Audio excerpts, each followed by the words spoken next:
My brother was a very good storyteller, and I thought I should tell you one of those stories he told us during fire time around the house when we would be sitting in the evening, either roasting maize or doing something.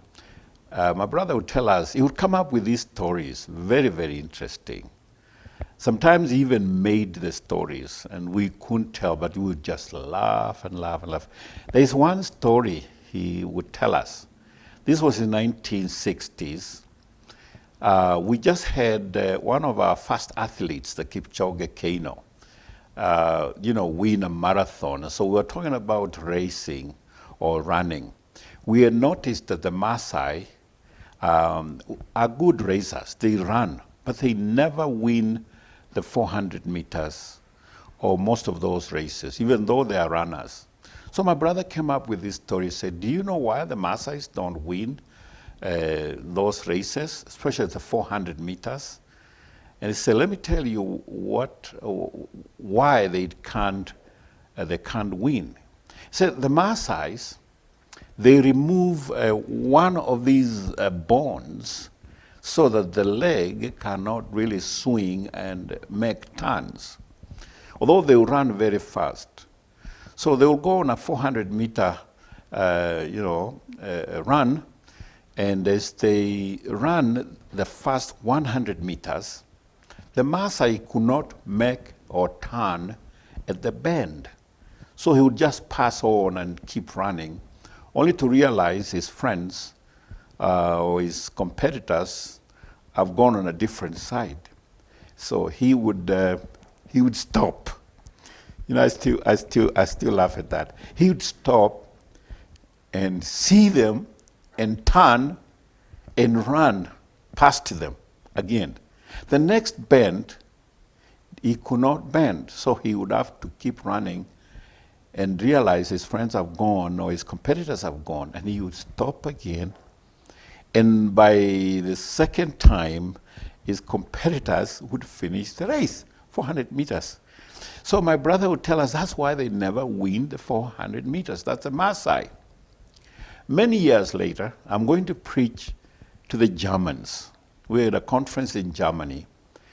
And then I would use this example. I would tell them about my brother telling us these stories. Now, I'll never forget, one time in Germany, and in this conference, I was the main speaker. And I was really troubled. How do I begin? So when I went up on the pulpit, all of a sudden, I remembered the story that my brother gave us about the Maasai. So I began to tell the Germans where I come from. I come from Kenya. We have a tribe known as the Maasai. And my brother Philip would tell us the stories about them when they never win the 400 meters run. So I told them that, and let me tell you, the Germans fell down laughing, and there I got the opening to preach to them. So some of these stories are very beneficial. As you remember, later on. So that was around the fire time stories. Whether they were true or not true, man, they kept us, screwed to that screen. Our brother Philip, he was called Philip Kamolo. He's no longer living anymore. He was our firstborn. But let me tell you the story as we end chapter 1 of my book. I know last time I told you we are finished, but let me pick it up from there and then go to chapter 2 today. And I'll tell you the story of how I ended up in Turkana, northern Kenya. In Standard 3, I had struggles, really, really struggles. I was grown up, and these boys and girls making jokes and fun about me. And you remember the story I told you about running away, stealing my uncle's sugar cane and going away, and later on coming back after my brother came looking for me. I didn't go back to school right away, and my stepbrother, who was a missionary and a teacher, with the African Inland Church, invited me to accompany him as a missionary boy or as a cook boy. He said, let's go to Turkana. And I think I was looking for adventure. So I accepted. And I really looked forward to going out with him, taking care of his, the chores in the house, and then I would go to school. I had just finished, standard 3 with struggles. So in 1965, I had that chance. So we traveled from home. I had looked forward to riding a bus those days. And there's one thing I remember very well. That was 1965. We were always on rough roads, maram roads, and be a lot of noises. You are in the matatu or in the bus.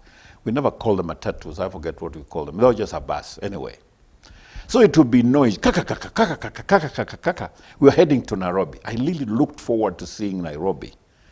And then as we got somewhere near Konza City today, there was no Konza City. We hit the tarmac. The Americans would call it the black top or the black tar. We call it the tarmac. We hit the tarmac and the bus went silent.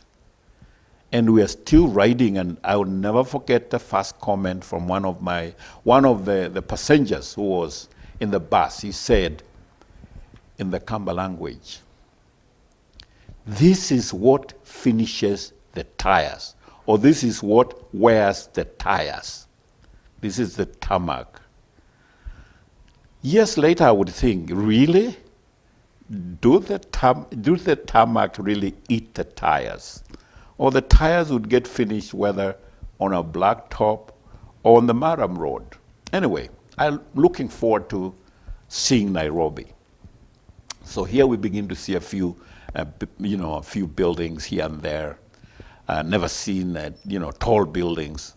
And then all of a sudden, I see a gorofa, I call it in Kiswahili, a gorofa bus. Can you imagine? It was passing this when I looked up this gorofa and I saw people up there. It was shocking, but I really wanted one day to ride on it. It was, probably the same day or the following day in Nairobi when I rode on the gorofa bus. That is the one with the downstairs and upstairs. These are used in London. They were there in 1965 in Nairobi, not anymore. So I rode on that bus and man, what a feeling, what a feeling. That was my experience in Nairobi with the Gorofa bus, or the 2-story bus. We're still going to Turkana. We're going to northern Kenya. We're coming from Machakos, we come to Nairobi. And then from there, I don't remember how we traveled to Nakuru. We got to Nakuru, and from Nakuru we went to Mogotio. And in Mogotio, we went to the museum where they have pictures and drawings of the kind of people that we're going to see up in the north.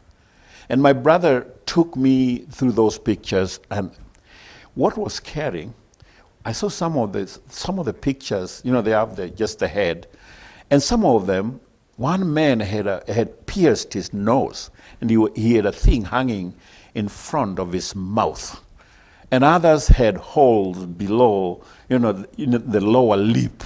They had a big hole and things on the ears. And my brother told me, these are the people that you will see up north. I was very apprehensive, to say the truth. It was very scary. These are the people that I'll be living with. I'm a teenager. I would have wanted something different. But anyway, that night we slept at Cabernet. We went up to, near Lake Baringo, and climbed up the mountains there. We stayed at Cabernet at an AIC mission station. The following morning, we woke up very early to hit the road through Lake Baringo all the way to Kapedo and then to Lokori, where we were heading. It took us the whole day. We were an open Land Rover, dusty, and we had drank all the water that was available, that we had carried. And I'll never forget when late in the evening, the afternoon, when we saw a pool of water. And when the Land Rover stopped, no one told us to head to the pond or where the water was. And we went. We were hot. Whole day, we were sweaty, and we just rushed there and slept on the water, opened it up. There was a big layer of green stuff on top. You know, some of you are saying, yuck. We simply opened it up and our mouth in, and we drank our water.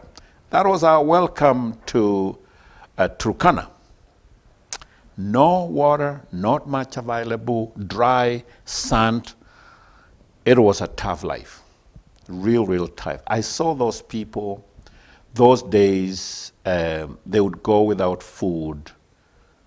They would be famine. And then some of the holidays when my stepbrother would leave me there, with the little food I had, we would share with the boys, my friends. We would share. It got finished, and then we would go out to vent wherever we would get food.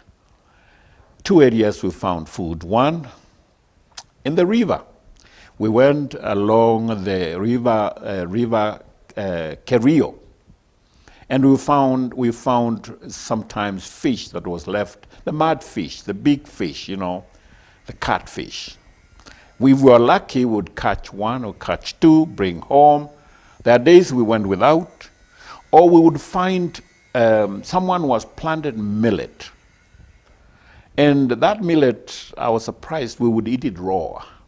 We'd just kind of harvest and eat it. That's how we survived.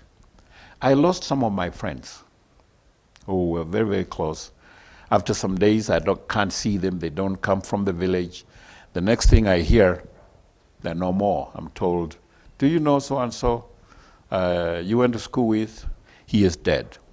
Very interesting. Out there. Life, real tough.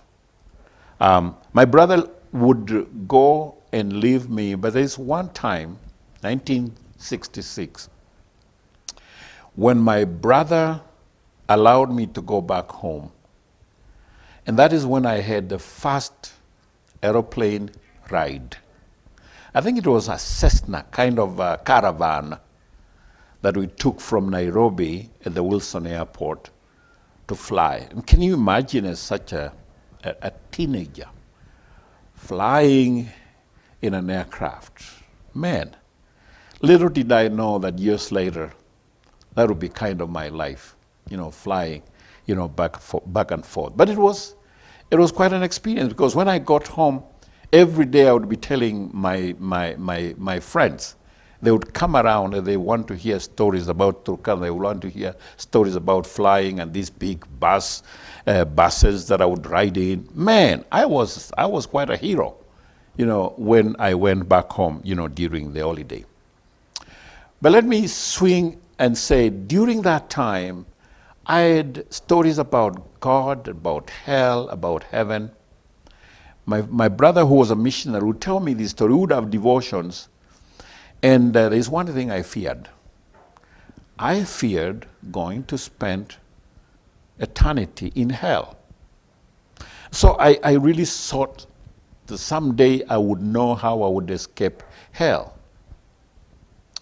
It was the end of our journey, at the end of our time in Turkana, when we were coming home, and my brother did not know that I was going home not to go back to Turkana. To him, we were just going for a holiday. But we came to Nairobi and stayed at Ziwani. That is the headquarters for the AIC church. And I was playing out there with boys, for the days that we were there. It was kind of like a resting time, for us. I would play out there with the boys. Years later now, past 70, and I find out that one of my friends we resemble, he's called Reverend Matthias Mwalwa Kalola, who was a chaplain at Daystar University for many years. that is the boy we used to play with around Ziwani, those days. But let me not go there, but this is the time at Ziwani. One Sunday morning, I was going to church to get saved. I can't tell you what the preacher preached about. As he was ending his preaching and asking, is there anyone? I was up on the feet and I received Jesus that morning as my Lord and Savior. I was prepared. For months and months I was looking forward to that moment. And when it arrived, I grabbed it. Now, going back home to the village, there's an AIC church. I went and enrolled into a baptism class or discipleship class. You would go through this class, I forget whether it was 2 months or 3 months, and then you will do an oral exam. You are asked questions. Never forget being asked, Ngai no, who is God? And I had to explain who is God. Went through all that, and I passed. So I was baptized as a believer. Because I had received Jesus as my Lord and Savior, now here I was baptized. But one thing that I really lacked during then was people, boys like me, with the same kind of conviction and faith to grow together. I tried to preach to those that were around me. So my preaching really started pretty early.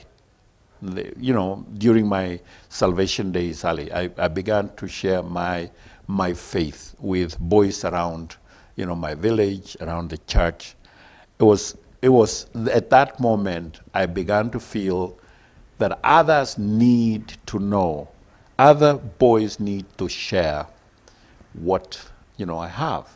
And I shared with them. I got a guitar and I began to play. I learned a few keys, and so I would play the guitar, and many of them would come around me. And from there, I would give them an opportunity, to receive Jesus Christ. It was, looking back, I didn't just wake up to start preaching. It was slowly and slowly and slowly. Some of you had an overnight call. God called you overnight like that and said, wake up and start preaching. For me, it was a conviction. It was little voice here, little voice there, as I walked in my faith. Looking back, I can't exchange that. I can't sell that.